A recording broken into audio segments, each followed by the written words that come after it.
Lux Morte is the debut full-length album from Reverence to Paroxysm, and this is a Mexico City based band, a death metal band. And I would argue that it is a death doom metal band in most aspects. You could call it an atmospheric death metal band. You could just call it a death metal band, but it's not a vanilla result. It's not a purely old school result, but it is a very specific sort of grouping of sensibilities that is quite dark and doomed in its presence. So this is like a very special recording that should catch a lot of people by surprise, especially if you're a fan of death doom metal, everything from Crips to various other groups in along those lines. Now, this is not that melodic, though. Before I get ahead of myself, it's kind of cool to know that some of these guys, the original vocalist for Disgorge is here. Has a very unique style, and some of those guys were also very prominent in the band Hakabits. And if you know those bands, you're probably excited to hear what this is all about, because they bring kind of an elite sensibility to it. These people have been around either for a long time or just in the right circles, and they bring a couple of other people along to add to the unique atmosphere of this group, which is kind of an exciting thing to discover out of the blue when I really didn't know what to expect from this band. So we'll cut into a song here and you can kind of check out what they sound like.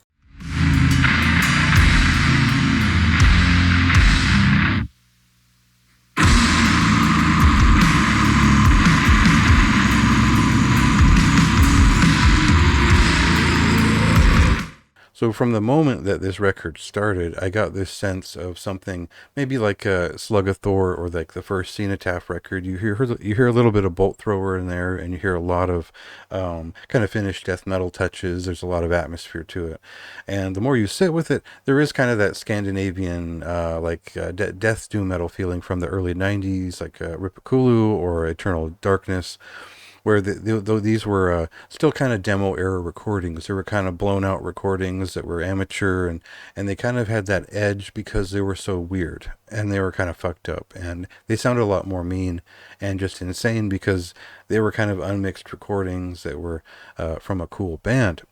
Now, I'm not saying this record sounds bad. Actually, it sounds great. It's very well recorded.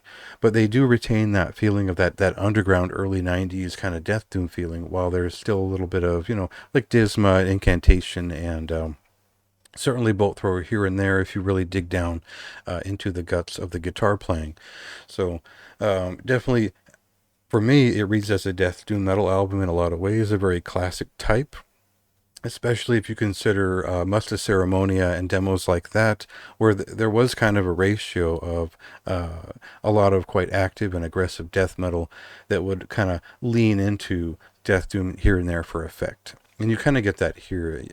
It's not necessarily a technical recording or like a technical death metal record, but there's a lot to it. There's the dynamic is really what sells it, and the classic influences build something interesting out of it.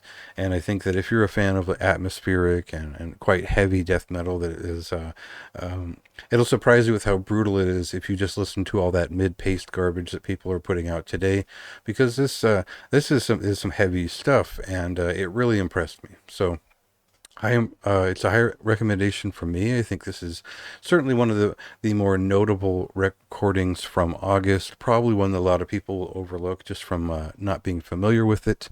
But when you get around to it, you're gonna like it because it's just that heavy. So um, uh, go ahead and read the review. Check out my notes on it, and go listen to it yourself in about a week.